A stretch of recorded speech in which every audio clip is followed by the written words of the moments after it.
Hi, I'm Pav. And I'm Neil. And welcome to the Top 10 of Anything podcast. Let's start the countdown. 10, 9, 8, 7, 6, 5, 4, 3, 2, 1. The number one single in whatever country is the most coveted prize of any band or artist. Okay, these days you may need to get downloads instead of sales to top the charts, but in the 90s it was all about the ka-ching of the record store till. We're about to go down memory lane, both sides of the Atlantic. Here's our very own Neil with 10 90s number one facts.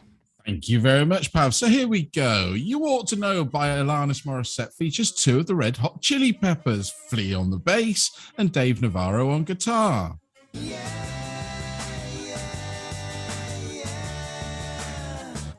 Oasis hit Wonderwall was originally called Wishing Stone.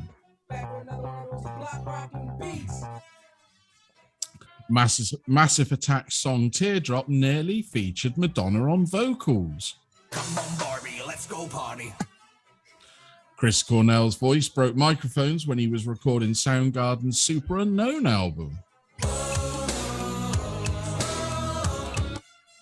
November Rain by Guns N' Roses is the longest song that has reached the top 10 in the Billboard Hot 100, coming in at 8 minutes and 57 seconds. And Weezer released Buddy Holly on the day that would have been the legendary singer-songwriter's 58th birthday. Ladies and gentlemen, this is Mambo number 5. And Baby One More Time was not originally written for Britney Spears. It was originally intended to be the Backstreet Boys, but they rejected it. Amazing. Perfect timing. I'm Gonna Be 500 Miles only became a hit in the USA in 1993 after it was used in the movie Benny and June. It was originally released in 1988. Elton John's reworking of Candle in the Wind in 1997 was the biggest selling single of the 90s. Mr. Bombastic. And the biggest selling artist of the 90s worldwide was Mariah Carey.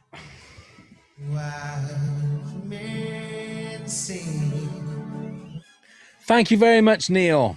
A pleasure. Wonderful facts there. Ladies and gentlemen, we're here for a little bit of a different kind of episode this week. First of all, before we do anything else, let's introduce our wonderful guest. We've had her before. She's back once again by popular demand. Ladies and gentlemen, Robin! Hey! I'm so excited to be back. We're so glad that you are back. And like I say, this is a little bit different. We're doing number ones of the 90s. So instead of going down our 10, 9, 8, 7, 6, we've all picked our favorite number one from each year of the decade. So 90, 91, 92, all the way up to 1999. Guys, how easy did you find this? I'll tell you what I thought a little bit later. But Robin, hello, first of all. It's lovely to have you back. Thank you for having me. I'm excited to be back. I am going to catch a lot of flack, though, based off of the Facebook post. My lists don't really match up. And I did go over my list with my husband, and he's like, please don't pick that. Please don't. And I was like, but that's what I loved. So it's definitely going to be interesting. I do have one from the top Billboard hits, and then I've also got the Billboard mainstream rock. So it's going to be a little mix of both. It'll be interesting to see if you guys even have this on your top 10. So some of the songs that you played in your intros, in between your top 10 facts, those songs, I know those songs, and not one of those songs is on my list. Well, that's fair enough. I mean, Neil, I was looking through, obviously, I've got the list up of all the number ones of the 90s, and I have to say, UK wise, was the 90s the worst decade for music? I think it was definitely the worst decade for number ones. For sure. It's because some of them were a real challenge. It was like picking the bad out of a bad bunch. It was quite bad. But I think there was some great music in the 90s. It just never became chart music. You know, we've talked about your Nirvanas, your Red Hot Chili Peppers, people like that all released these seminal albums, you know, in the 90s. So there was great music there. It just wasn't becoming chart worthy. So now I don't know whether in the US this was the case, Robin, but definitely in the UK, the 90s was the birth of Pop Idol, X Factor. So they started creeping in. A lot of from the end of the 90s, it was more boy bands, obviously things like the Spice Girls and stuff like that, more manufactured pop, but also a lot of novelty number ones in the 90s. Gotcha. It's kind of like that in the US, but it was kind of like when the 80s, like, I don't know, soft R&B kind of things, like, you know, what's the Kiss by a Rose guy? What is his name? Seal. So like Seal and like All for One, Boys to Men, those were kind of creeping in along with some of the rap, with some of the pop, with some of the grunge. So it was a really interesting decade of music. And you'll see from my list, like it goes from I don't know if we're going 90 to 99, but it starts off like this and it ends like this. And you're like, but I will agree with Pop, some of it, like for 98 or 99, I was like, I don't. Yeah. For the number ones, I guess just like Neil said, I have to pick from the best one of the bad, because I'm like, I don't like any of these and I don't want to say I like this, but that's what I had to do. So I'm very interested and I'm very excited. Yeah. I've also noticed as well, the end of the 90s is when the number one didn't become that relevant. It was starting to dip, whereas now nobody seems to really care what becomes number one anymore. Well, in this country for sure. Right.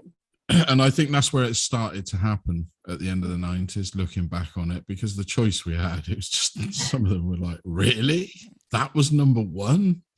Yeah. I'm looking just in 1990 at some of the ones that are British number ones, and you think, wow, it was a different time. Anyway, Robin, if you want to kick us off with your favorite number one from 1990, please. And if I can, I'll play a little bit of it underneath while you explain. Okay. I have to go old school, New Kids on the Block, Step by Step. That is my number one a million times over. They were actually my first concert as well. Before, you know, like my rock concert, but that was my first one. So Step by Step, it spent 3 weeks at number one, and the first day it debuted at number one was June 30th. So awesome. Robin, which member of New Kids on the Block was your favorite? Donnie, hello. Like for my 8th birthday party, I had a New Kids on the Block birthday party. My mom, it was before rice paper for cakes, so she made a copy of Donnie's face and put it on the cake. I mean, that's my fantastic. guy. So you're glad that they got back together now? Yeah, I was going to say they're still going, aren't they? Don't think I didn't see them. Don't think. My husband wanted to take us on our anniversary, and I was like, you don't trust me.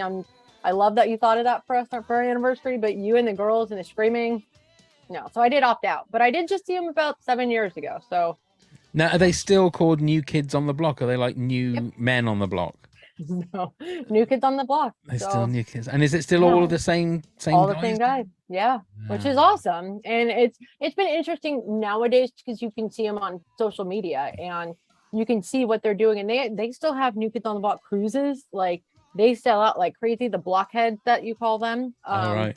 Not that I know, wasn't a blockhead when I was younger, but yeah. So that's my number one.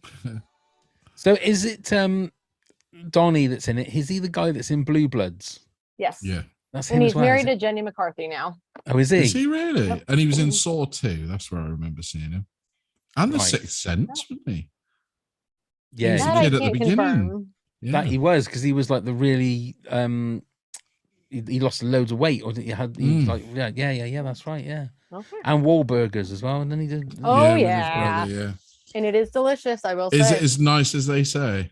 Yes, they do sell it in the markets too, but that's not like going to the place. So because they've opened the first one in London now. Oh yeah, I would suggest going.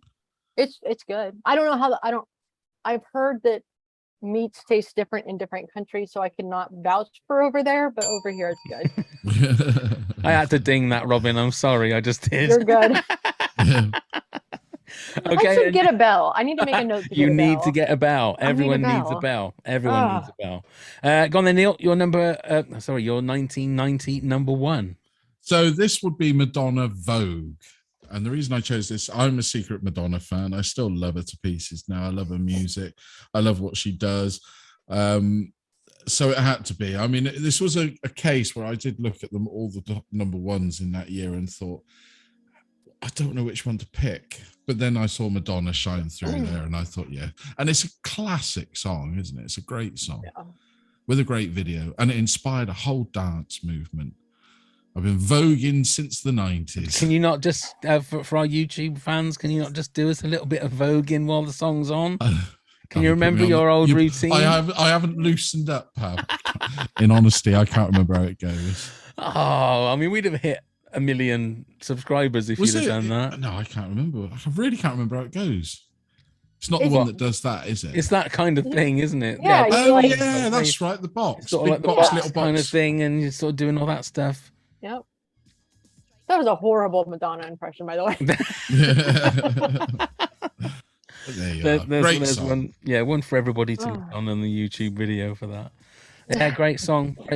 I will say, I think I was in the same boat as you, Neil, when it came to the number one for 1990.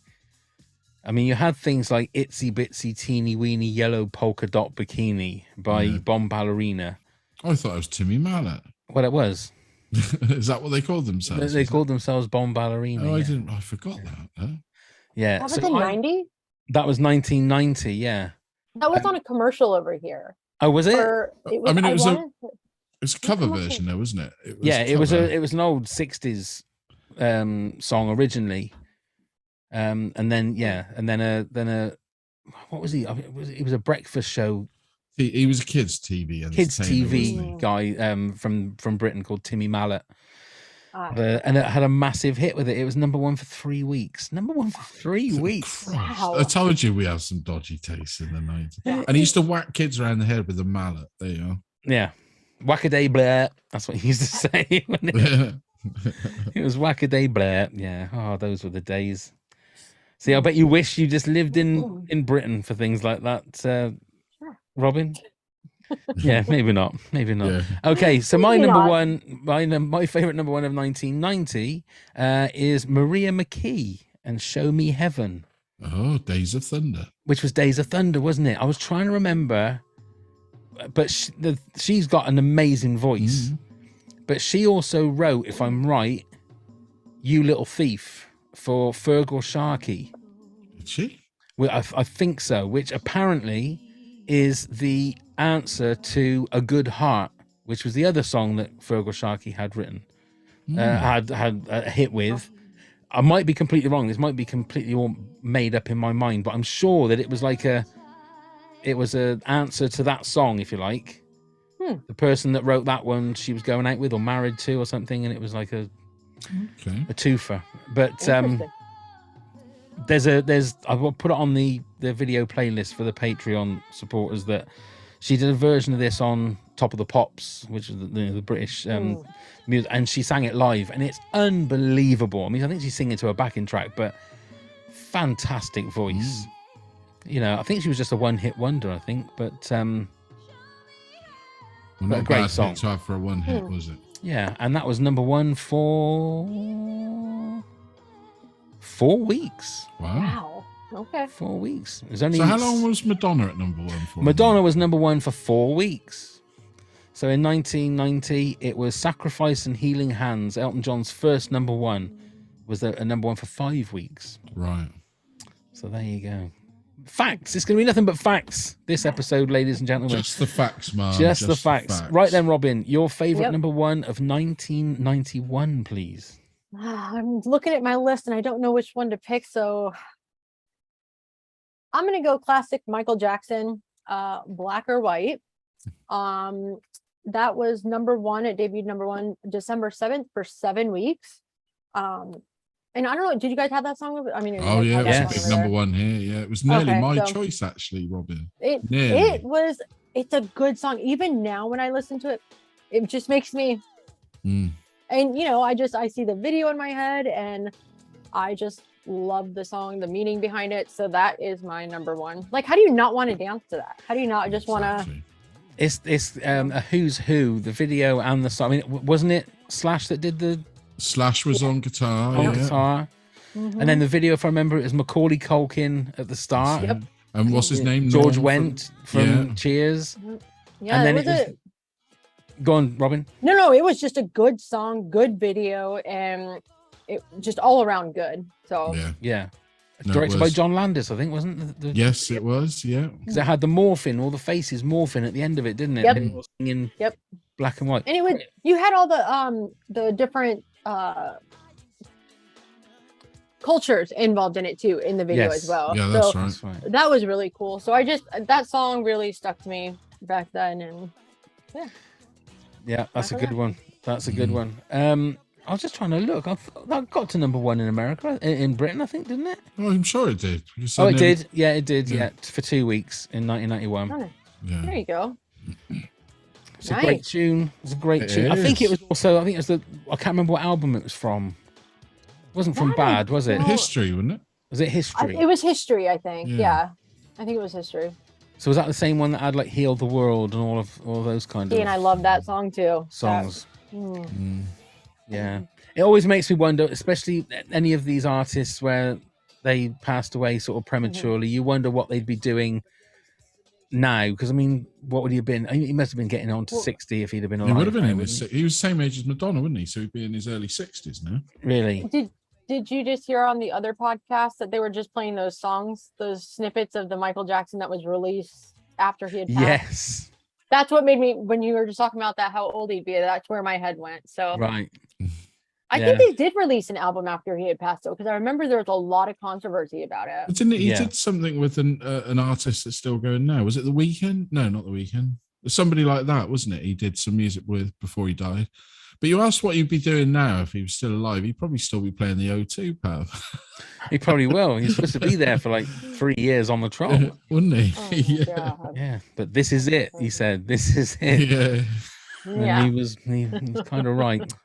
Right then, Neil, your favorite number one from 1991 then? So like Robin there, I would have said Michael Jackson, Black and White. It was on my list. And then I suddenly noticed in the UK, we had The Clash. Should I stay or should I go? Oh, indeed. And I thought, wow, there you go. Easy for me, being such a Yeah. fan of The Clash. And I was sort of thinking back, when this was re-released, I'd already sort of known the song, but I didn't know all of their back catalogue. And this inspired me to go back and get the albums that I hadn't got of theirs, or, and delve in a bit deeper. So it was a good sort of kick up the butt to find out more about them. But a Now, great wasn't this a Levi 501 advert song? Yeah. Oh, yeah. Was it this? No, it was that. Yeah. I was about to say, was it Juicy Fruit? But no, it was a 501 advert, wasn't it? Juicy Fruit. Yeah, but that's free, isn't it? Oh, right. Yeah. They like used the to Wrigley's. use Wrigley's The gum Juicy. advert. Yeah. Yeah. Of course it was. Yeah. And I thought, no, it was the 501, but I can't remember. I can't remember who it was. Whether it wasn't the Nick Cayman one, was it? Was Nick Cayman the one that did the laundrette? Yeah. No, that was Heard It Through the Grapevine, wouldn't it? That's right. That's right. Yeah. You've always got to get the Clash in there. That's the thing, Oh, haven't you? You've always got I to keep trying. They were not on mine, so I couldn't get them in there. No, that's fair enough. Yeah, that was number one for 2 weeks. 2 weeks, yeah. Great song. 2 though. weeks. Yeah, great song. Okay, now I actually this year wasn't a bad year for number ones, to be perfectly honest, for me. So I had a little bit more to choose from. But in the end, this was the time. I probably have to explain. Have you ever heard of Vic Reeves, Robin? No, he's a British comedian. Okay, no. That was like the 90s was his decade, really. They were wasn't it? I think huge in the 90s. they were huge in the 90s. So they had a song that was a cover version. I can't remember who it was who did the original, but it was a song called Dizzy with the Wonder Stuff. And I can remember, it'd be hard to picture, but I can remember going absolutely mental on the dance floor at this song. I would go absolutely crazy and just jumping around like an idiot. But this was number one for just 2 weeks. But it's the Vic Reeves and the Wonder Stuff and Dizzy. But I've got so many happy memories of this song. Right. But Don't you just love that? That's the thing. Is sometimes there are songs, I've said it before, especially about ABBA songs, they take you right back to the year. Yep. That you can almost smell things, and you know, take you back to that particular time. And this was when the only nightclub at the time in the town that we lived opened. And I worked at the nightclub, and this was the song I'd always ask for on a Saturday night, so I could like dance like an idiot on the around the bar and stuff while I was working. I love it. The 90s. Didn't we sing this at one of our shows, pal? I'm sure we did. Did we sing this one?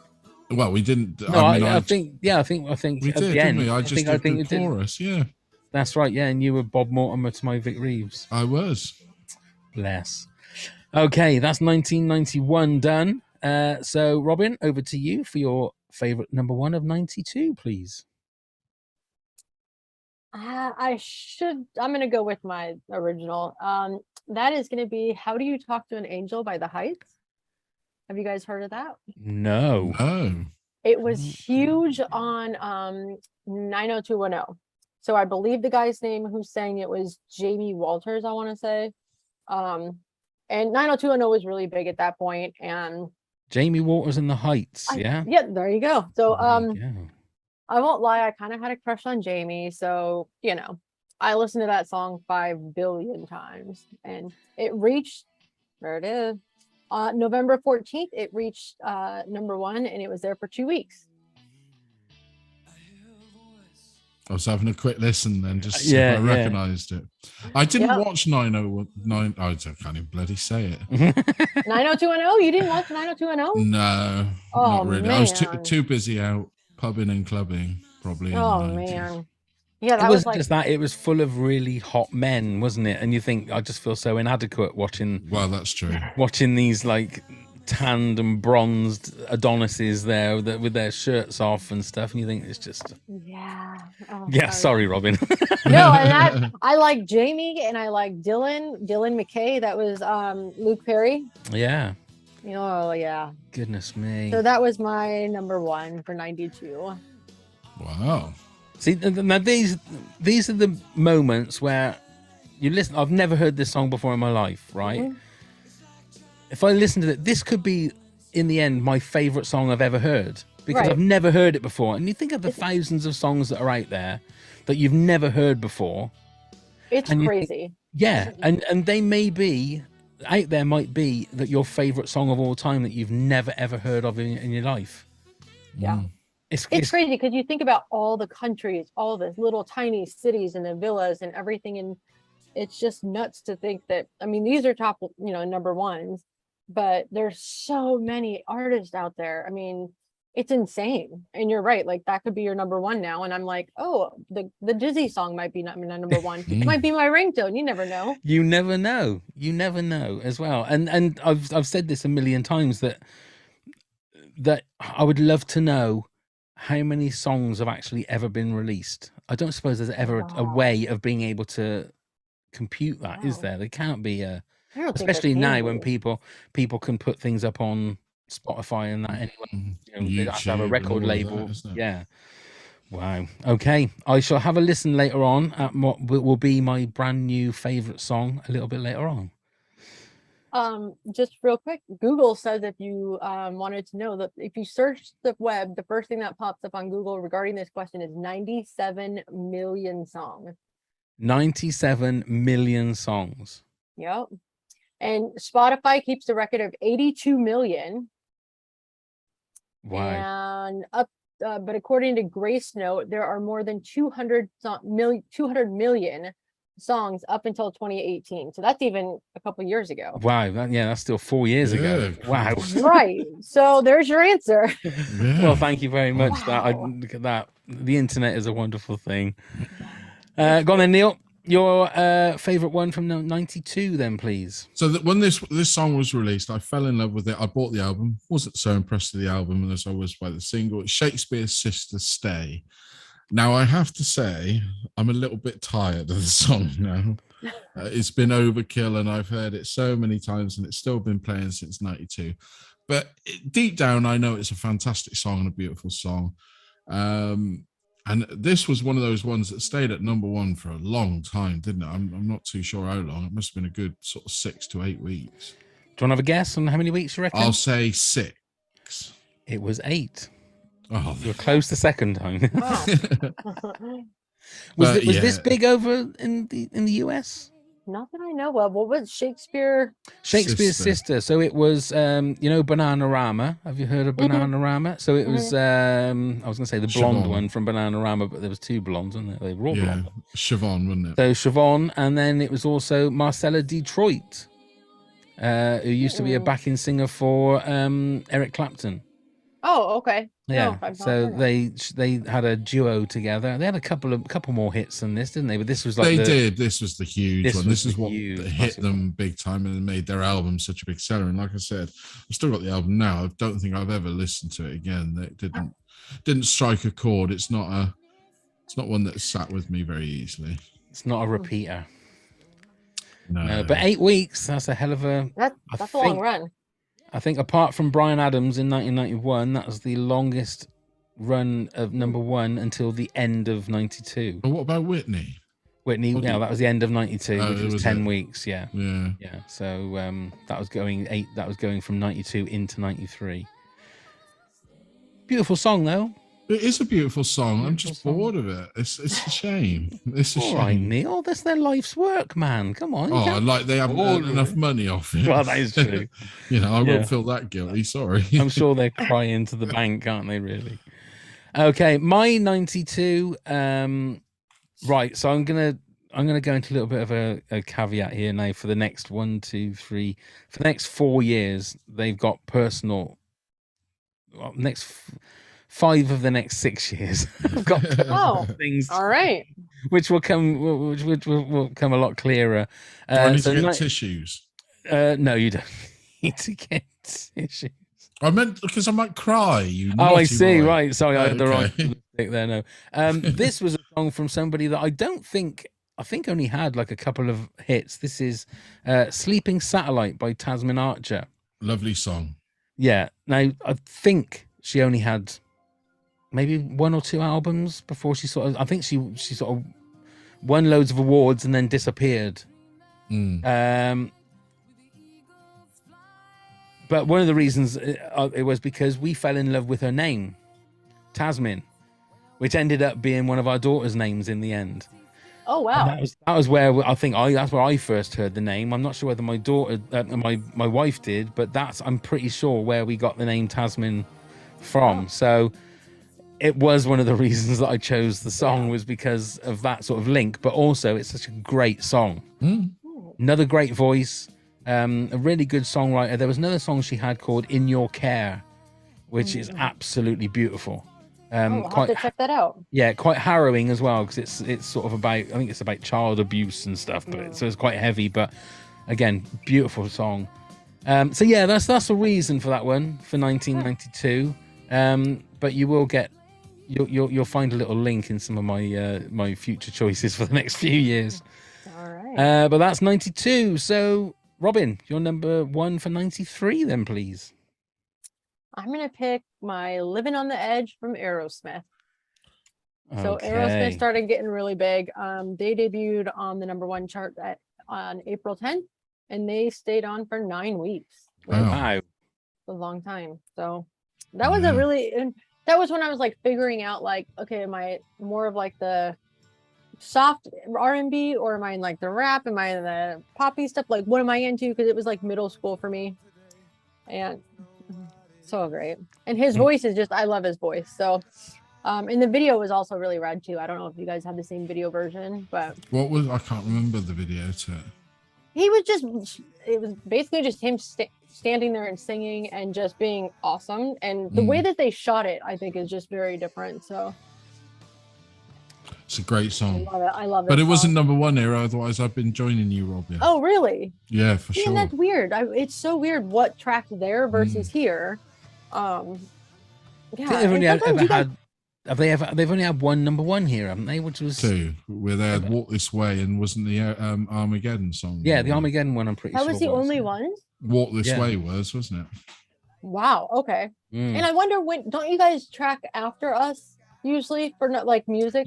Usually, generally? yeah, Okay. yeah. I mean, sort of back in the day, music and movies would definitely be like you would get it, and then 4 or 5 months later it would be released in the UK. Gotcha. Because I Okay. can remember in 1990, I think it was 1990, when me and my brother went to LA, and we went and we watched Ghost with Patrick Swayze, Oh, okay. and that didn't come out until 91 in the UK. So it was all like, and that was the one thing. If you knew someone going to America, you knew they'd be watching a movie way before. So you'd sort of tell them, oh, what was the movie all about? What was it like? You know, there was ages before you got to see it. It was just one of those things. It is crazy. It is absolutely crazy. But then these days, now it's sort of like 45 days, and it's gone from the cinema and it's on TV. Yeah, it's all weird. the same day, isn't it? All the same day. Yeah. And even some of the Marvel movies and stuff we get before the US now. We'll get it maybe a week before, which is I've never understood that. That's weird. Absolutely crazy. Never mind. But yeah, great song. Great song. Go on then, Neil. You're 93, please. So I'm a stickler for this guy. I do enjoy his operatics, and it's Meatloaf. I would do anything for love, but I won't do that. I don't know what that was, but nobody ever did. I can tell you. I can tell you what it is. Oh. I can tell you what it is, and I will put the actual video up where he's at some Q&A, and somebody asks him that very question and says, "What they asked Meatloaf or Jim Steinman?" Asked Jim Meatloaf. Steinman wrote it, didn't they? Yeah, but I think they sort of wrote it together. Right. But he said, if you listen to the lyrics, he'll say beforehand, he said it's different all the way through the song. But before he says, but I won't do that, he said, I tell you what I would do, and I'll tell you, and in the lyrics it says what he won't do, if it makes sense. He said, I'll do this and I'll do that, but I won't do that. So he actually does, if you read the lyrics, he actually, I mean, whether we'll get to it on we probably won't. Let's see if I can maybe... that was also my number one for the Billboard side of it. Right. Rock. So that was my choice. It was 5 weeks at number one over here. Yeah, it was a long time over here as well. I mean, let me see. It was 7 weeks. Oh wow. Okay. Yeah, because I can remember it being on Top of the Pops, like 2 months before it was released. Oh wow. First time he played it on Top of the Pops. It was a huge thing, wasn't it? Because it was the Bat Out of Hell 2 album. Exactly. Such a massive album to follow up on. Yeah. Still being probably one of my... Oh, it's a great album. It's a great album. I don't think Bat Out of Hell 2 is quite as good as the original, but it's got some massively fantastic tracks on it. Yeah. It's a great song. We're probably not going to get to any of the singing because this version is 11 and a half minutes long, so we're not going to get to the actual... he did like a long version. I mean, the songs were very sort of over the top, weren't they? Well, they're theatrical, that's what Meatloaf and Jim Steinman songs were all about. Yeah. I mean, I don't think there's a Jim Steinman song that isn't over the top. If you think all the ones he wrote for like Bonnie Tyler, the Celine Dion versions, they're all full on, aren't they? Everything's like you say, it's almost operatic, but a rock operatic. Yeah. I was just trying to look at the lyrics because I'm trying to see the bit where he says what he won't do. I mean, we all tried to guess. Never forget the way you feel right now. Oh no, no way. But I would do anything for love, but I won't do that. So I won't forget the way you feel right now. There you go. See. So everybody listening probably had the same question as what we did, and now we know. There you go. But if you read the lyrics, he said it's different each time he says, "But I won't do that." It's different all the way through the song. So there you go. Well, ladies and gentlemen, thank you. Yes. Or thank you, Meat, I should say. Thank you, Mr. Loaf. Yeah. As they sometimes call him. Okay, so my 1993 one, and again, this is going to go back to the reason I've chosen this one was because my first daughter was born in 1993. So I've chosen the number one. That was number one the day that she was born, which is Dreams by Gabrielle. Oh, now, nice okay. song. I'm pretty sure that this wasn't from a movie. No, I don't think so. Not that I remember. Oh no, I'm thinking of there was another one that Out of Reach was from. Oh yeah, was Bridget Jones or something, wasn't it? I think. Yeah. But although I do like this song. I like it because it was the day that my daughter was born. But also, it's a really really nice mellow song. And Gabrielle's again got another one of those distinctive voices. And another artist that's still going strong today. Is she really? Yeah. I haven't seen her about for ages. She's still going. Yeah. New songs every now and then. Yeah. Was she at Donington or whatever it is? The Monsters What, of Download? Rock, Could you imagine? Download. That's it. Ladies and gentlemen, here's Gabrielle. Whoa! Yeah, I'd love it. I mean, Ice-T's got his band there every time, so why not? Oh my god! But that's a bit hard edge, though, isn't it? Yeah, that kind of rap, not with Gabrielle. It's not really rap there, no. In this kind of stuff. Anyway, so that's the reason. Jazz was born on that day in '93. That's a so there you go. reason. Indeed. Robin, you're 94 then, please. My 94 is "I Swear" by All for One. Now, did they get big over there or no? I mean, it was a big song over here. I don't think it got to number one. Did it get to number one in our country? I'm not sure. I'm not sure. I know that I bought this single. Did you? I bought this single, yeah. I can remember buying this single. I remember it got a lot of radio play. Yeah, it was oh yeah. Yeah, it didn't get to number one by the looks of it, not in this country, not in 94.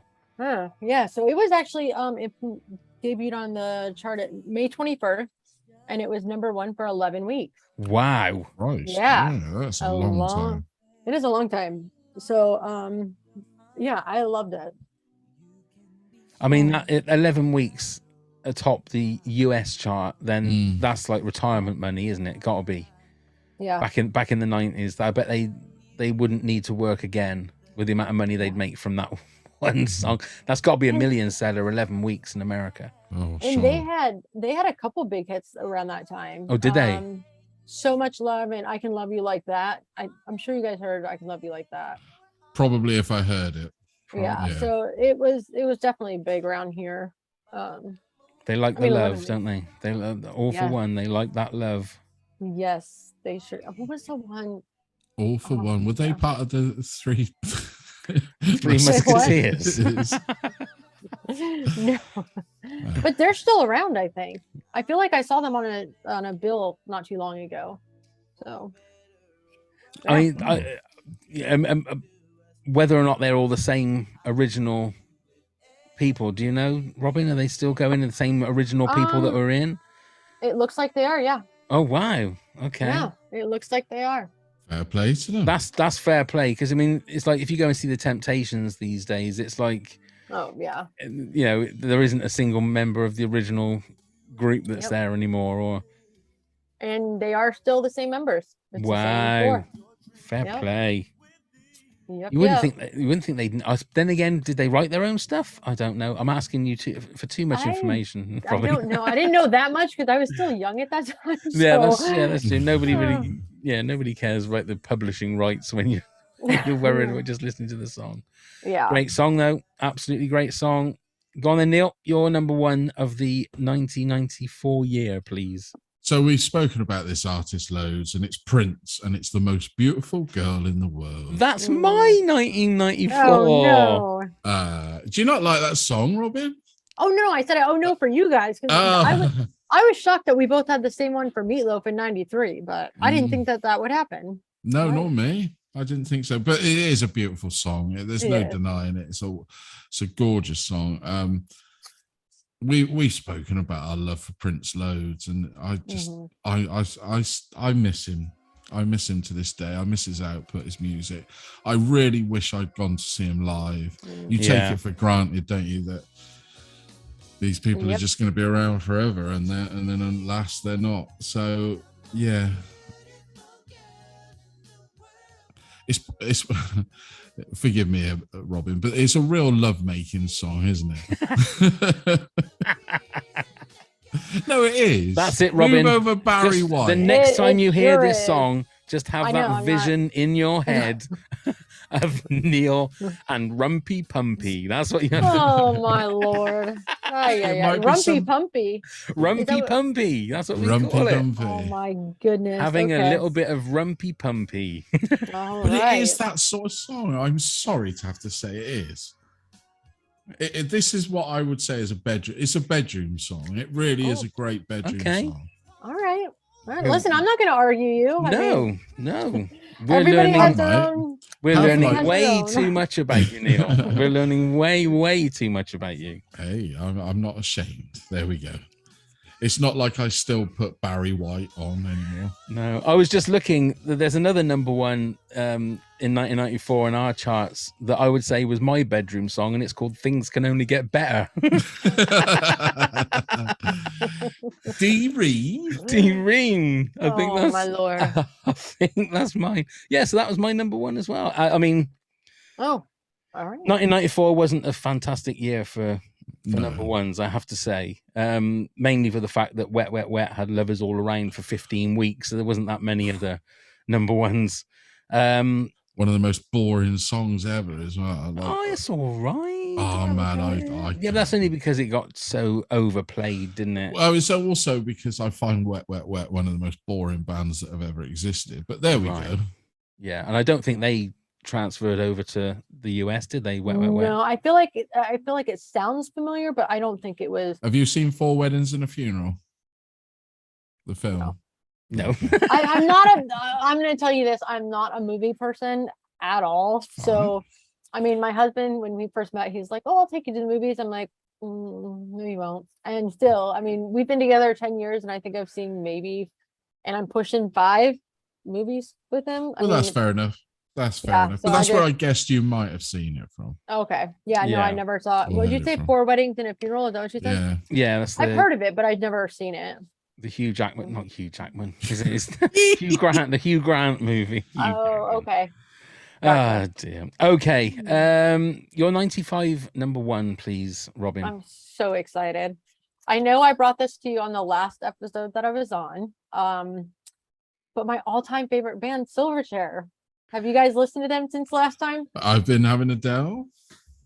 So I have to admit, I haven't. I forgot the name of the I band had- until you said in the message we had last I week. can't remember the song that I listened to. was But it I put it tomorrow? on YouTube. I can't remember now. I'll have to go back on my YouTube. But I have to say, yes, I didn't turn it off. Let's put it that way. And I enjoyed Okay, it. there you go. There you go. I'll take it. No, I'll it's a call it winner, win. isn't it? If you know instantly, I always say with a song, you know instantly. If somebody tells you you'll love that song, you put it on, and after the first verse, you think, "Nah, that's not for me." You turn it off, don't you? So No, what's for the name sure. of the song from Silverchair? It is tomorrow, and it came out the 23rd of September, and it was 3 weeks at number 1. And they're a little Australian band from Australia. They were a little garage band, and I mean they were my age. I mean, so it was nice to see some teenagers. Yeah. Oh my love. Let I me have a used to quick stay listen. up- Is this the one?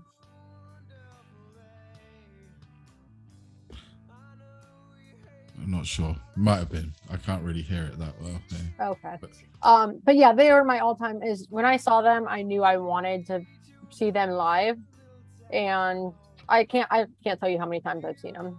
So Okay, and I take it they're still going now. unfortunately, no, they called it quits in 2017. Oh dear. Broke my heart. One of the guys, Daniel, the lead singer, he's doing some weird, crazy stuff right now. He was married to Natalie Imbruglia. Oh was right, he? okay. Is that how you say her name? I don't know if it's Yeah, Natalie yeah.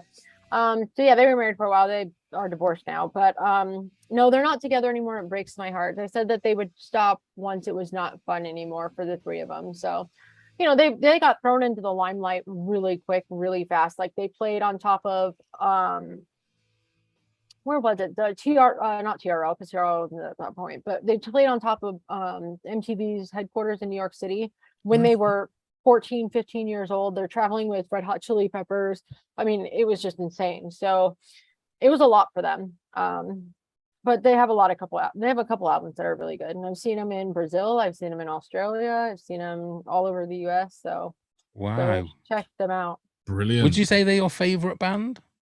They are. I 100%. I've got them tattooed on me. I mean, I just. Whew. You've got them tattooed, as in the name or the people? Oh yeah, the name. So I took a thing off of the cover of every one of their albums, and I incorporated it into one tattoo. So, like they had their debut album is called Frog Stomp. So each band member had a different colored frog. So I took one of the different colored frogs, and then they had an album called Neon Ballroom, and they had these two little dancers. There's a guy and a lady dancer, and I flipped the colors. So it was like, instead of blue in the middle, I'd put pink in the middle and then blue on the outside. So I got that, and then I had their logo. Oh yeah, it's a big thing. I mean, I'm not asking you to show us, but where is the tattoo? It's my tramp stamp. I mean, I'll just be honest. What's a tramp stamp? Sorry. Come on, Neil! Don't give me that have rubbish. To know what that is. You know what a tramp stamp is. Come on, if you... I can guess the boobs. No, what? I don't know. I got no idea. Neil, come on! You're embarrassing me now. Come on. This is my. I'm not. Just Google it. You don't know what it. I'll Google it. Yeah, Robin, I'll Google it to save embarrassing you. Oh no, it's. How would you describe it? Your backside above your. It's like where you're. Oh, the lower spine. Yes, exactly. Okay. Yeah. Did you not know that was called a tramp I had stamp? no idea. There you are. Well, you guys might call it something different, though. No, we call it a tramp stamp. Yeah. Well, then I don't know about most Neil. people do. Yeah, I don't know what kind of porn you're watching, Neil, but for goodness sake. Well, I don't have the sound. I've never known that. Every day is a learning day. There you go. You shocked me. That's true. I can't believe that you didn't know. I mean, you guys shocked me last time saying you didn't know who Silverchair was. And, well, that is true. I mean, this is a whole different level, though, Robin. Is not knowing what a tramp stamp. Well, yeah, that's true too. I mean, anyway. Yeah. Well. Yeah. That's the story of my life. Sometimes I'm just not with it. Just not with it. There was me thinking that you were like you was like the greatest swinger of all time, saying that, well, this Prince song is the bedroom song. No, I said it is a great bedroom song. I didn't say it was mine. Oh, right. Okay. No. Mine was, anyway, let's move on, Neil, shall we? Mine was Night Fever by the Bee Gees. Yeah. What's your number one from 1995? Now, I'm going to have a guess. I've just realized what I wrote because it is a great, great song and one of my favorite of their songs. And I think you've got the same one. I'm going to put a punt out there and I'm going to say Oasis, some might say. It's not, actually. Oh, right. No, it's not. Okay, well, that's mine. Oasis. I was one of the strange few in the 90s. There was in the UK, Robin, there was a huge rivalry between two bands. Oasis, which you've heard of, probably. Yeah.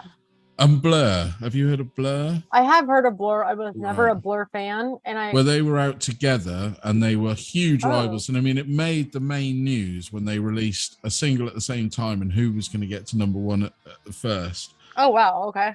But I was one of the strange people in both camps. I enjoyed both Blur and Oasis, but you were supposed to be one or the other. But no, I enjoy them both. If it's a good song, enjoy it. That's a good song, yeah. But I love this song. I still love this song now. And I was looking, I thinking, do I still listen to it? And looked on my Apple Records like I always do with music. And yes, there it is on the playlist, this one. There you go. Well, there you go. Must be number one for just 1 week. Still number one. Yeah. But still number one. How many number ones did Oasis actually have? I think they had 4. Was it 4? Was it 3 or 4? I think. I wouldn't know for definite until. And they never did quite crack America, did they? Really? I just never liked Oasis. I mean, Wonderwall was a thing.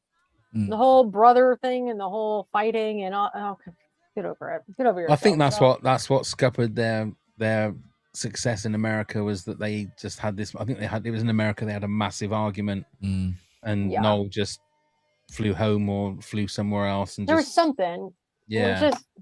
I mean, look, you can have your spats, but that's your brother, right? And like, you're gonna have to be around him for the rest of your life, and you don't want to argue that bad. And it was like, don't make it so publicly known that like you're the joke of the family now. Like, I don't know. But I did like Wonderwall. But there's something, that Champagne Supernova song I was not a fan of.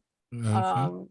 And I just, it's just one of those things I never got into. Like Coldplay, getting off topic, but Coldplay, I cannot get into Coldplay at all. Right. I don't know why. It's one of those things, and it's just, it's not bad, wrong, or indifferent. It's just, different. No, I completely agree. I've got a list as long as my arm since doing these podcasts of the groups that I'm just cannot get into. It's not that I don't like them.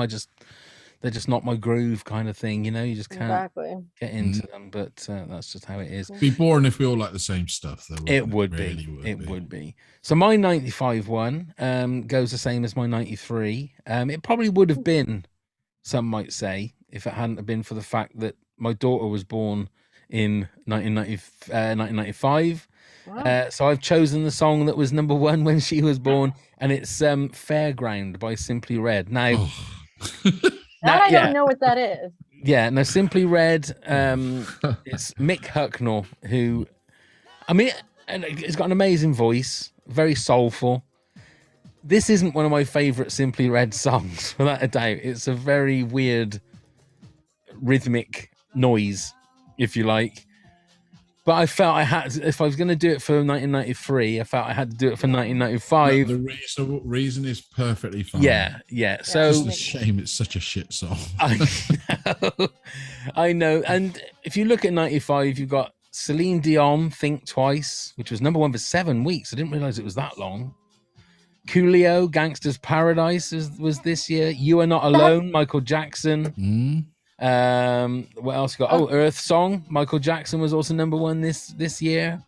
So I do have to say that Gangster's Paradise was my backup choice. Was it? Yeah. Yes, it was. It was Gangster. It was number one for 3 weeks. Right. Mr. Boombastic as well was number one as well. So take that at a couple of number ones. So yeah, it's this was one of the ones that, because of this way we're doing it, right, I put on the list, sort of apprehensively putting it on the list, but I had my reasons, so there you go. And perfect reasons. I know, because there would be no other reason you'd have that song. Exactly. Right then, Robin, your number one for 1996, then, please. Okay, I don't know if you guys had Bone Thugs and Harmony out there. I've heard of Bone Thugs and Harmony. The song was called Crossroads, and it was it went number one on May 18th, and it stayed at number one for 8 weeks. Wow. Yes, that's what it is. This sounds familiar. Yeah, it was a huge hit over here. It does sound familiar. That. Yeah, it does sound familiar. Yeah, that was my jam. It does feel to me like it was a big hit. I'm just trying to look and see if it was maybe like the next year. Yeah, it doesn't look like it. No, it doesn't look like it was a number one. But it definitely sounds. It definitely sounds. Yeah, familiar. I was going to say I recognize that. Yeah, it was. Unfortunately, I had some friends pass away around that time, and this song was just talking about different sides of meeting at the crossroads, right? So and it's a nice song. It's not. That was the 90s were weird. Like, it was rap, but it wasn't rap how you know it now. And it was like I don't want to say an innocent rap, but it was like, because this is a cross between like rap and R&B kind of. I wouldn't essentially call this rap, but it was just a different kind of vibe back then. Same thing with like Tupac and just Gangster's Paradise, for example. Like, it wasn't super rap. It was just, I don't even know how to call it. Like a chilled rap. There you go. I like it. I like that. Yeah, because it's just, I mean, it's not like the rap like you hear now about shooting and snorting drugs off the car or whatever. I don't even know because I don't. Off a tramp stamp. Yeah, snooting drugs there off you a tramp go. stamp. Let me explain, Neil. I was just going to say. Hey, don't need to explain now. No, you don't have to explain that once to Neil. Explain that once to Neil, and that's all he needs. He doesn't need it anymore. Yeah, I've got it all up here now. I apologize. Yeah, it definitely was. I think it was also a more accessible version of rap. It was like a little bit more laid back, like Neil said, a little bit more chilled. And people who love rap are probably gonna really scream at me, but had a bit more of a tune to it. I sound like a right old man. There's a bit more of a tune. Well, it's just, I mean, you hear rap now and it's like every other word is the N word, and I'm just not down with that. And like, I don't know okay. how that's something that's cool. Like it just doesn't. It turns me off, really. I mean, I just Even that, is it mumble rap? They call it mumble Oh rap yeah, stuff. I don't. and I it's mean, just my boy loves people like Post Malone and stuff like that, and I just don't yeah, get it because yeah. it just sounds like a monotone. And like you Mhm. say, there's lots of bad language in it and lots of Yeah. appropriate words in it, and I think I don't Mhm. get this, and it's not for me. I understand, Yeah, exactly. um, So but that's a good one. I haven't heard that song for ages. I'm gonna have to yeah. have look forward to putting that one on the video playlist. Indeed, Yep. nice one there, Yep. Robin. Go on then, Neil. So this band came booming into my life in the 90s. I love this band, still do. And alas, they lost their lead singer, and it's the Prodigy, Breathe. Okay. I every now and then music comes along where you can just really shake out the cobwebs, and I find the Prodigy do this brilliantly.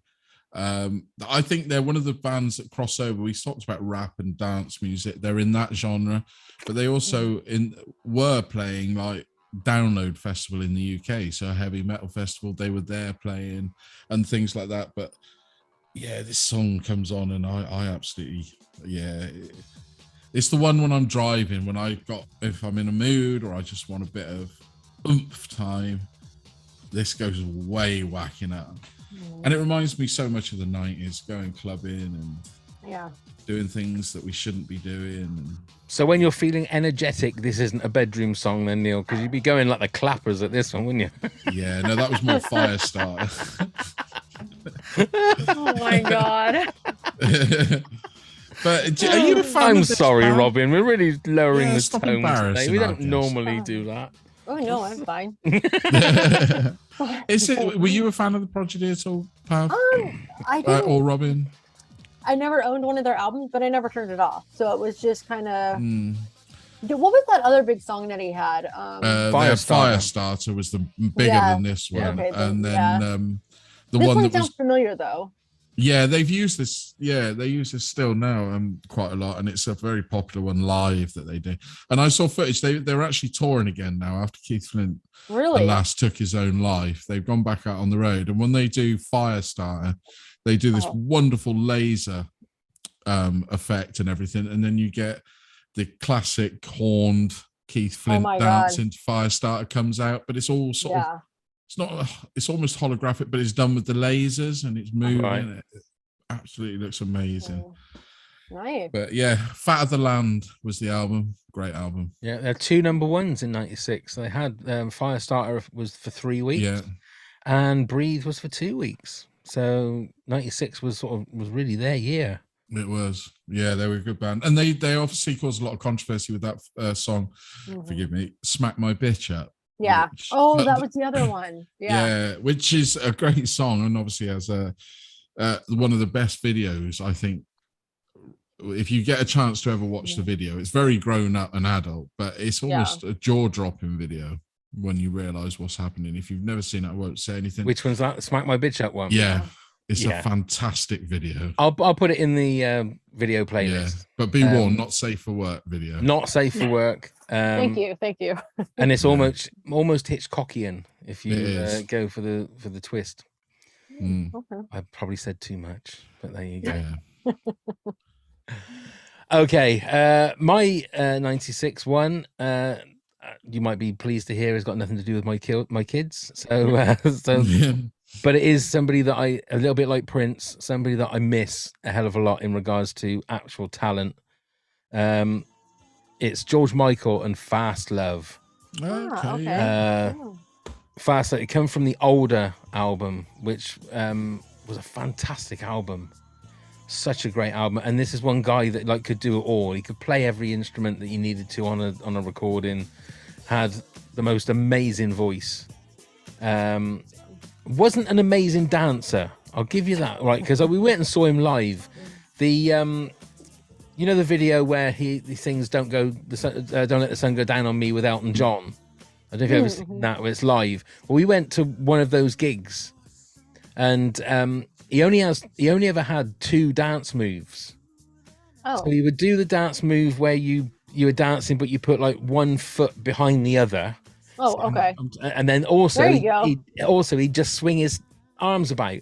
And after about 90 minutes of watching George Michael, you go, he only knows 2 dance moves. This is crazy. I always thought like he was this amazing dancer, but that was the only 2 moves that he would do. Singing wise was unbelievable live, but his dancing, I don't want to speak ill of the dead. I'm trying to big him up, say how much I loved him, but yeah. But wasn't it great, all the revelations that came out after his death of what an amazing human he really was? Yeah. Just all the charity stuff that he did, money that he gave back is, was phenomenal. Yeah, and he is one of those guys like Prince. I would love to know what kind of stuff he'd be writing now, what kind of music he'd be making now, because he kind of always rolled with a bit like Bowie, just sort of like changed his image a little bit, changed the style of his songs a little bit. They never sounded the same. They never sounded like they were stuck in the 80s or stuck in the 90s.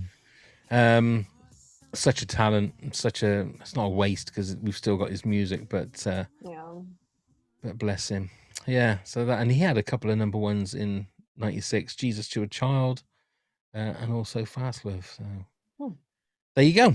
Okay, 1997, please, Robin.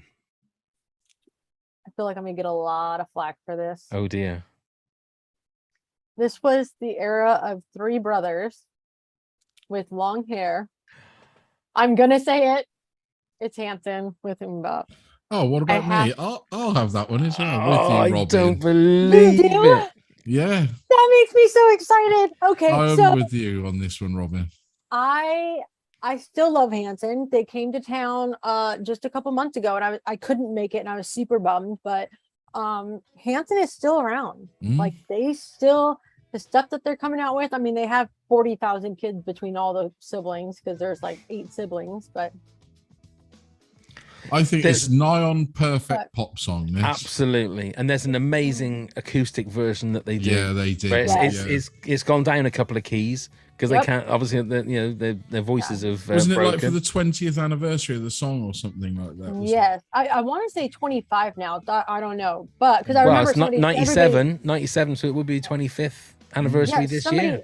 Everybody kept sending me things, and I'm like, oh god, yes, I know. And they have a great they put out a Christmas song too, and it was a cappella, and the a cappella version of Mbop is just amazing. If you can ever, it's just amazing. But I remember seeing them at Knott's Berry Farm, which is a local Knott's Berry Farm. Yeah, they played at the little stage out there. They played there, and I mean, it's where the boysenberry comes from, isn't it? Knott's Berry Farm. Yep, sure does. So, Knott's Berry Farm. But I do love my Hanson, and I get flack for it all the time. In my next year, I'm also going to get flack for it. So, can't wait to see it. But I don't see how you can get any flack for this. Robin, send them my way if they give you flack. I'll fight them for you. And I'll tell everybody thought the Spice Girls should be on here, and I don't know, were they like the 2000s? I feel like they were the 2000s. No, they were 97. They were sort of. They were 97? Yeah, they were mid. Well, they were mid 90s up until probably 2000. That was the. They weren't on my list. They weren't even on my list at all. Like in the Billboard list, they weren't even on there, and I was like, right. Maybe they were popular, but maybe not on the top 100. Maybe they didn't get a USA #1. Then. Yeah, they might not have done. Yeah, but So I will say, back in the parody episode with Donald, we managed to get like a #1 the first time ever of all 3 getting that. Now, if my other daughter hadn't been born in 1997, we'd have had all 3 exactly the same, because I would have chosen Mbop as my #1 for 1997. Okay. So, and because like I'm the same as Neil, I think it is one of the just perfect pop songs. Yeah. The amount of times, it's only when I watched the acoustic version where they've sort of brought it down a bit that you could understand what the lyrics were for a start.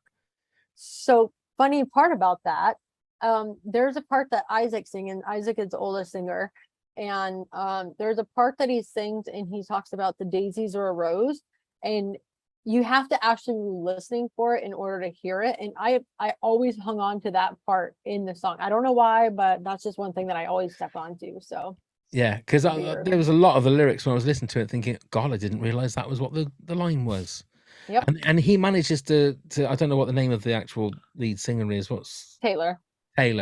He fits a hell of a lot of words in some of those lines to make them scan. He really does, and it's a skill to do that.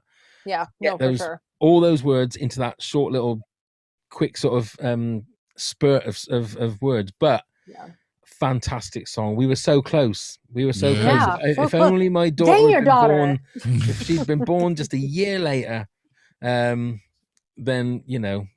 but then I could add another klaxon sound. I got to try and get right. So hang on a minute. How am I going to do this? Because I can't spell that word. How do I spell that word? So my number one was the song that was number one when my third daughter was born, and it's Discotheque by U2. Not a bad song. So it's not a bad song. No, it's not a bad song. It's not a bad song. I don't know how to spell discotheque. That's the only trouble. D-I-S-C-O. Yeah, it's not. Okay, so it's disco, THEQUE. Right. Okay. Right. For some reason, it doesn't like that. Oh, I don't know why I'm playing Mysterious Ways. I'm trying to find the song to be able to play it, but no, can't find it. Okay, can't find mind. It's on. What album was it from? It was on. Was it Pop? Pop, yeah. It was the Pop album, wasn't it? Yes. I have it on. Here, let me send this to you. Can I send it to you on the chat? You can. Oh no, because I need to go through my machine. I'll find it. If not, then. Oh, well, I just sent it to you on the chat and the YouTube or in the Zoom meeting. Yeah, I don't know whether I'll be able to play it through. If you take that link, you should be able to put it through. I should be able to. Yeah. No. Yeah, you're absolutely right. Just sing absolutely right. Oh God! Why didn't I just choose handsome and then bop? But right? For a start, that's that's easier to spell. I mean, I'm just making a mountain out of a molehill here. Right, got it. There it is.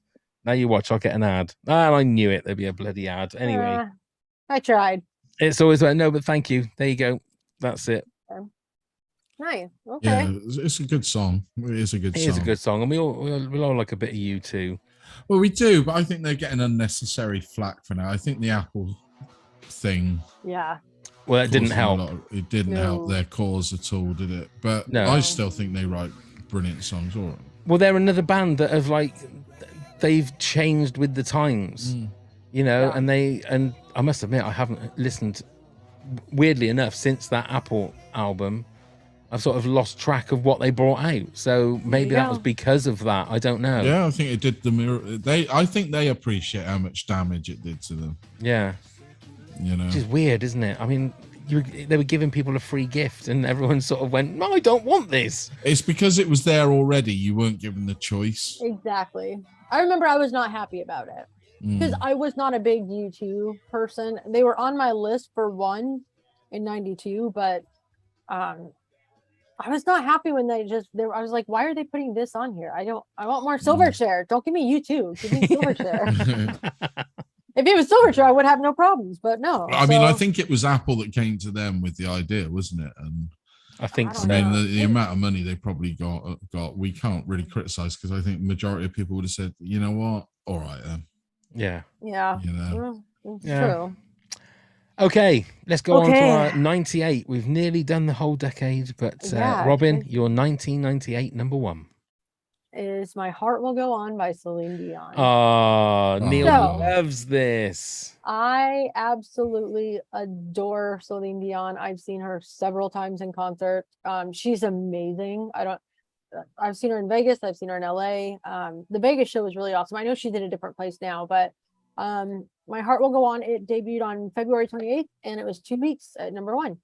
Only 2 weeks, though, which was... I don't know when Titanic came out. I don't know when that... It was the end of 97, so that would work into 98, so that would work. Yeah, it was number one for 2 weeks in the UK, but on two separate situations. It went number one, then there were two other number ones for 1 week, and then it went back to number one. But then obviously Titanic was in the cinemas for weeks and weeks and weeks. Is she big over there? She's huge. Yeah. Absolutely. And I think she's absolutely brilliant. I mean, this song she's just reminds amazing. me of the movie, and the movie I think is one of the worst films ever made. Yeah, and she's put out a lot of good albums since this, Mm. obviously. She did a song with Neo not too long ago. That must have, well, I say not too long ago, maybe like 7 years ago. Right. She did a song, and she did the song for Deadpool. I was just about to ask you about that. Ashes. It is an Ashes, it's amazing amazing. song. It is. Have you seen the video for that? Oh, it's Yeah. fantastic. That video is awesome too. So I'll put that in the video Yeah. playlist, as well as My Heart Will Go On. Yeah. I Yeah. mean, you can't deny she's got one of the greatest voices I think Yeah. ever recorded, yeah, without a shadow of a doubt. I mean, for sure.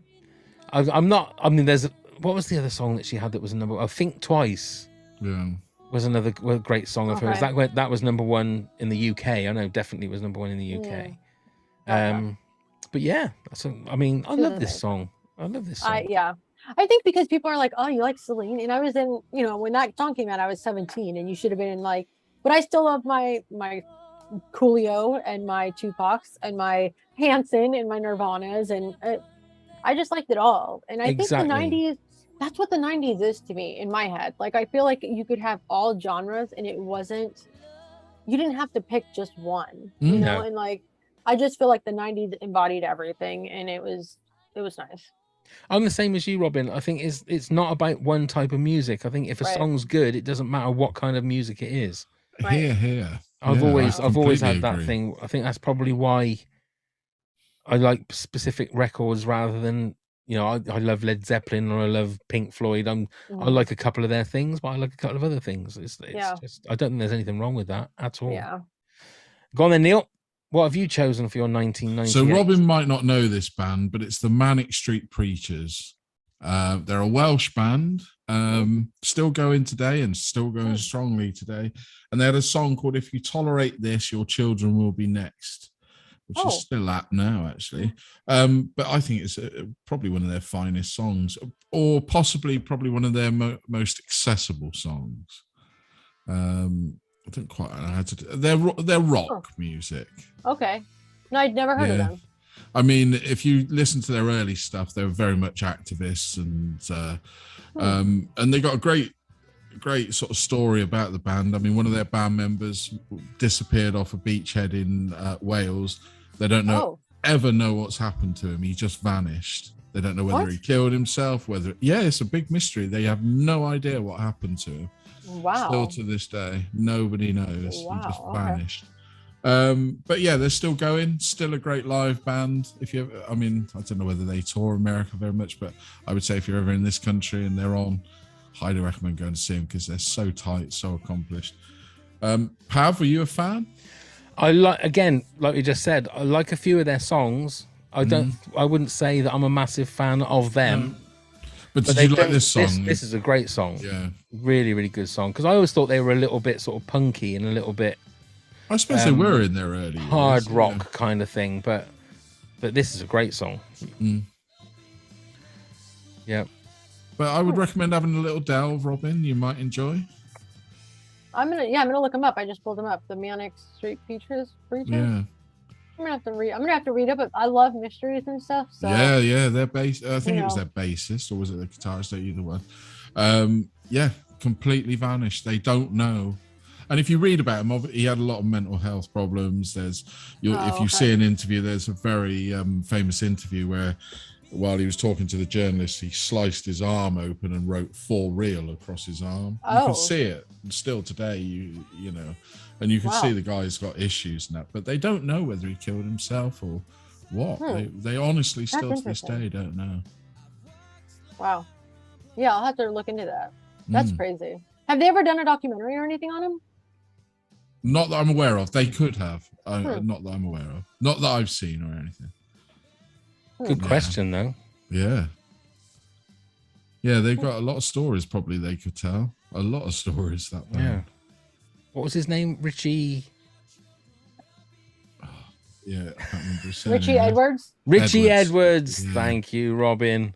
And James Dean Bradfield was the lead singer.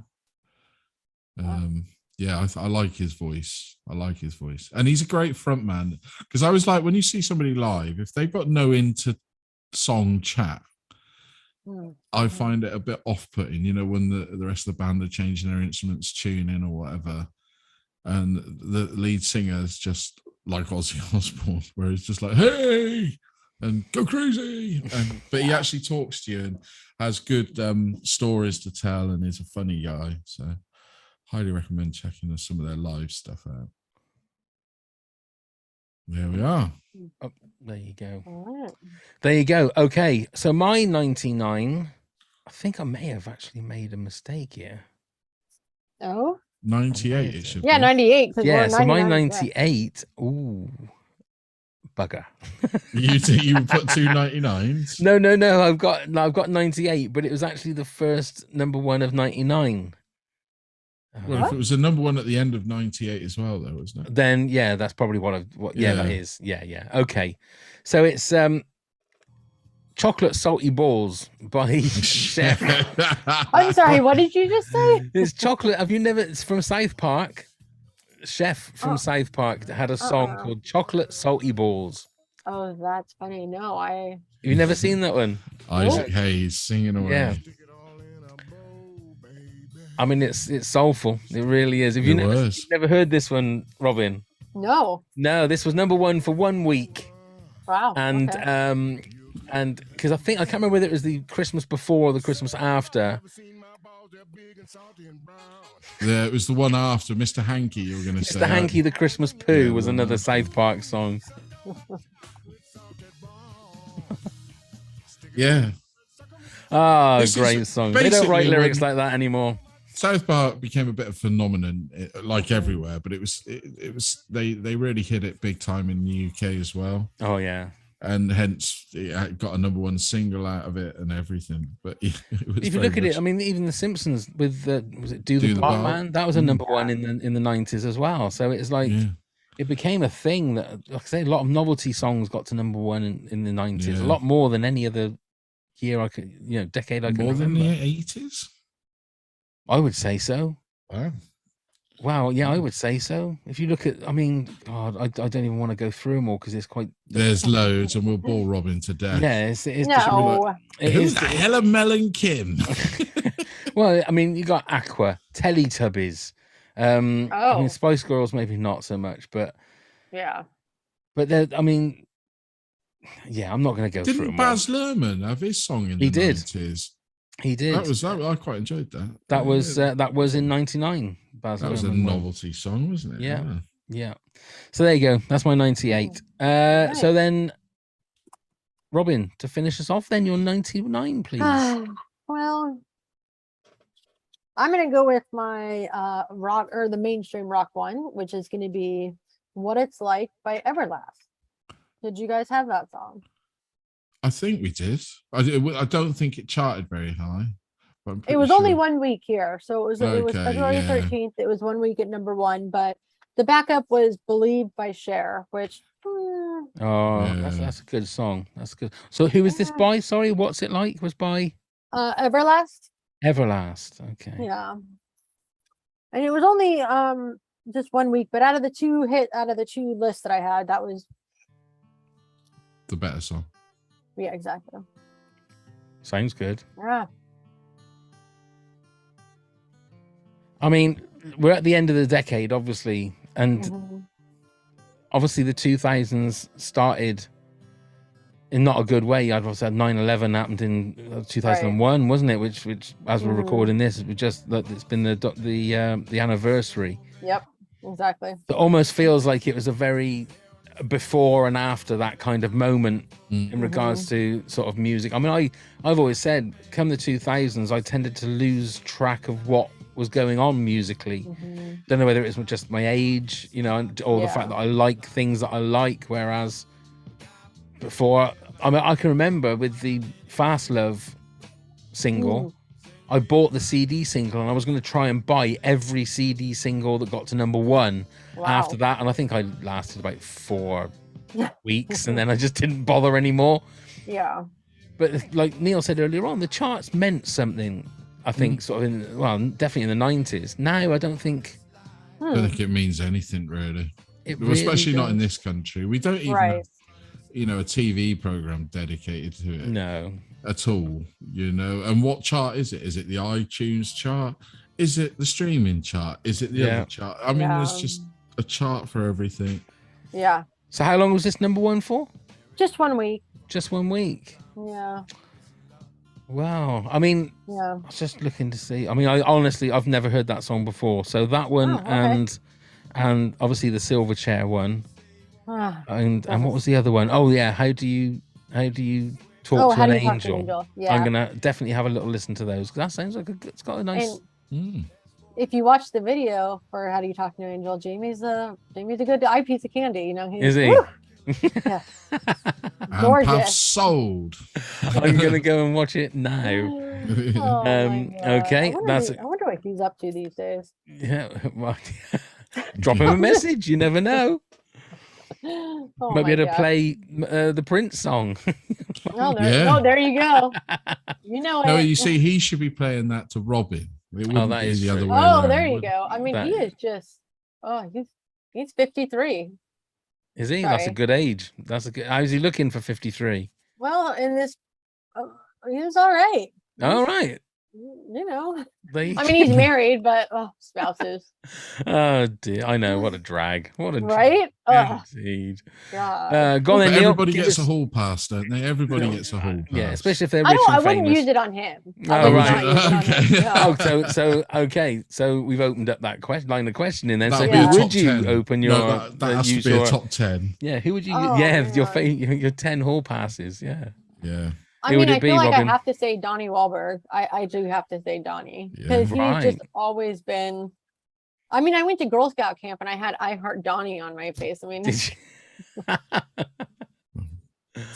fair enough. Though. Pav was he had the same when he went to Cub Scout camp. He had "I Heart Donnie," but it was Donny Osmond.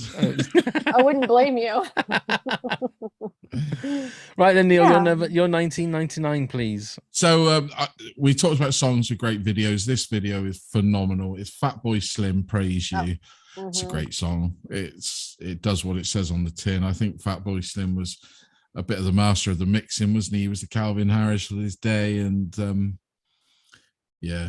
I think. I still think he's brilliant now. And have you seen the documentary Trainwreck, the Woodstock one yet? Oh yes. Isn't it scary what was going on when he was trying to play? And obviously had to leave quickly, but and you know what's sad is I wanted to go because that was the year I graduated high school. Right. And my parents were like, "There's no way you're going," and I opted to go to Australia instead, to go on tour with Silverchair for 3 weeks. So I think I got the better of this. You got the better deal for sure. Yeah. Didn't you? We just watched that, and the stuff that was going on was mind blowing. It's crazy, wasn't it? It's insane that like all of that stuff was taking place, and people. There was another artist. It was Fatboy Slim, who had to come in, and he had to stop in the middle or towards the end of his set, didn't he? And he had to get in the middle, away. somebody drove the first time somebody drove the van in, didn't they? At the rave. Wasn't that the ambulance or something? Yeah. Yeah. So, and wasn't he like upset about it? And then he was like, "Oh, okay, no, I get it. Like why you had to take me out." Because he didn't really realize what was happening. But it's just, Puff, have you seen that? The train wreck? I've seen the first episode, so I'm just one episode in at the moment. But okay. I didn't even realize there was a Woodstock in 1999. Oh, I remember it. Really? I couldn't. I had no remembrance of it at all. But it was shocking. That first episode was shocking. Well, you wait, it gets even more shocking. Oh, yeah. And I'm so glad I didn't go, but I think because there was so much in 99, because you got to remember Columbine happened too. So that's right. Columbine, then it was I graduated, and then it was like, oh, I want to go to Woodstock. And then it was like, I'm glad I didn't. I'm glad that my parents said no. I went to Australia for 3 weeks, and that was much better by far. Well, we're glad you didn't go as well, Robbie. Yeah, after what I've seen. But some of those people that they had on the interviews, like, I mean, even they were like, "Oh, like the one guy thought it was all cool," and I'm like, why did you think that was? Cool? And that one woman said, the interview. It's not a spoiler, pal, so don't worry. They said to her, "If it was to do it again, would you? Would you?" I could not believe her answer. I was like, straight away she went, "Yes." Yeah. And I guess to say you were there, but it's like. I mean, when they had corn on, woo. Oh, That yeah. That was the first Yeah. episode, wasn't it? That was a Yeah. bit that, it Yeah. didn't look like it was all peace and love, that was for sure. Wait till the end, buddy. Yeah, You're in for a you ride. haven't seen anything yet. Okay, I'm looking forward to that then. Oh, yeah. I'm looking forward to that then. Right then, just to round things off then, my number Yeah. one from 1999, there was one of the little clips on it, and it's Fly Away by Lenny Kravitz. song. Okay. Now, I always felt that like Lenny Kravitz wasn't as big a star as he should have been. Now, I know he was quite big obviously in the like late 90s or mid 90s. But for somebody that was like, again, another one of these multi-instrumentalists, a great songwriter, he just didn't seem to hit that massive sort of level. Well, I don't think in our country, in the UK, he didn't. But I thought he did in America. He was quite. Was he? Like, Yeah, I was gonna say he did pretty well here. Yeah. I mean, right. There was another song he had that I just didn't like, and it was on repeat. It's kind of like, you guys know what K-Rock is in LA? Yep. The radio Yeah. station? So you're aware that they played Red Hot Chili Peppers every other song, right? So Yeah. that's how it was for Lenny Kravitz back then. Oh, So right. it was fed too much to me that I was like, okay, enough. Like I'm done. Like same thing with Santana. Santana and Rob Thomas, I think, Oh, when they yeah. had that Smooth song. Oh God, it was constantly happening, and I was just like, I can't handle if I hear that one more time. So I think that's what happened with Lenny for me. But he definitely was big over here for sure. Yeah. Right. I think that was his only number one over here, I think. It was only number one for 1 week as well. He did the song for Austin Powers as well, didn't it? Was it American Woman or whatever he did for Austin Powers? Oh, right. Okay. Spy Shag Me film, yeah. Yeah, and there are a couple of others of his songs, but I honestly can't remember them. There's, I think, the one that you're talking about, Robin. There's one that they played to death over here. I can't. Was it remember what Lenny was. Kravitz song? Yeah, I can't remember what it was, and it's bugging me a little bit now. There was one about love. I know that there was that. There was Let Love Flow or something like that. It was called something like that. The one that was it ain't very. over till it's over. Are you gonna go my way? Oh God, that one. Are you gonna go my way? Yeah, it ain't over till it's over. That was one of the. That was a very, very good song. And then they had American Woman. Yeah, that's the one from Austin Powers, wasn't it? Yeah. Yeah. But there you go. That's the decade done. That's the decade done. Let me go through some of these honorable mentions. Nikki Dennis says Ace of Base, The Sign in 94. Ricky Martin, Livin' La Vida Loca in 99. Since I was in England for part of the 90s, I'm also going to go with Queen, Innuendo in 91, and Oasis, Don't Look Back in Anger, March 96. Lisa Buchanan says Losing My Religion, REM 91. Black Hole Sun, Soundgarden in 94. Iris, Goo Goo Dolls 98. And my guilty pleasure, Mbop Hansen 97. You don't need to be guilty about it, Lisa. You're in wonderful company here with everybody. And she does say, I obviously feel safe here. So you don't have to be guilty about that at all. And Why Not Pod said, as we're a movie pod, here's our picks from 13 90s movie number ones. Turtle Power, Partners in Crime. Men in Black, Will Smith. Deeper Underground, Jamiroquai. Gangster's Paradise, Coolio. Everything I Do for You, Bryan Adams. Show Me Heaven, Maria McKee. I Will Always Love You, Whitney Houston. I Can't Help Falling in Love with You, UB40. Turn Back Time, Aqua. Not sure what movie that was from. When You Say Nothing at All, Ronan Keating. We'll leave it to you to put the films to the songs. And for the others, and for those wondering what the other three 90s number one movies are, it was Unchained Melody, Righteous Brothers, Shoop Shoop Song, and My Heart Will Go On. Janine Bender says, I can't wait to hear this. Nothing Compares to You, 1990. That was close to one of my choices as well without that. At Token Nerd said in no particular order, Killer, Adamski, Nothing Compares to You, Sinead O'Connor. Dizzy, Vic Reeves and the Wonder Stuff, Bohemian Rhapsody, These Are the Days of Our Lives with Queen. Stay, Shakespeare's Sister. Inside by Stiltskin. Breathe, Prodigy. Fast Love, George Michael. Boom, Boom, Shake, Shake the Room, Jazzy Jeff and the... Could I sound more English when I did that then? Boom, boom. Not even like Basil Brush. Shake, Shake the Room, Jazzy Jeff and the Fresh Prince. And never forget, Take That. The wife will be livid if I don't pick a Take That song, and there's no way I'm picking Babe. Plus, this one is kind of great. It's weird how many great songs didn't actually get to number one. Amanda Holmes says, Easy Dream Lover by Miss Christmas herself, Mariah Carey. And Michelle Hawley said The Power of Love by Celine Dion, California Love by Tupac, Baby One More Time by Britney, It Must Have Been Love by Roxette, Fantasy by Mariah, I Will Always Love You by Whitney. So many great, even if a bit campy songs. So thank you, everyone. Yes, thank you very much. So much for your feedback on that. Now, Robin, I have a question. oh, wonderful. Is that boom boom? What was it again? Boom boom, shake the room. Yeah. Is that a song in the bedroom, Neil, or is that not in the bedroom? I'm not really sure where that lands. I'll answer that question off air, Robin. It all depends on the action. Oh, okay. Yeah. Sometimes it's just boom, shake the room. Oh, okay, got it.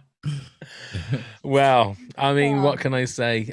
Robin, it's been an absolute pleasure. You'll come back and do this again, won't you? Oh, for sure. I always love coming back here. We'll try not to be too smutty next time, I promise. No, next time please know who Silverchair is. Otherwise, never again. I promise. Across my heart.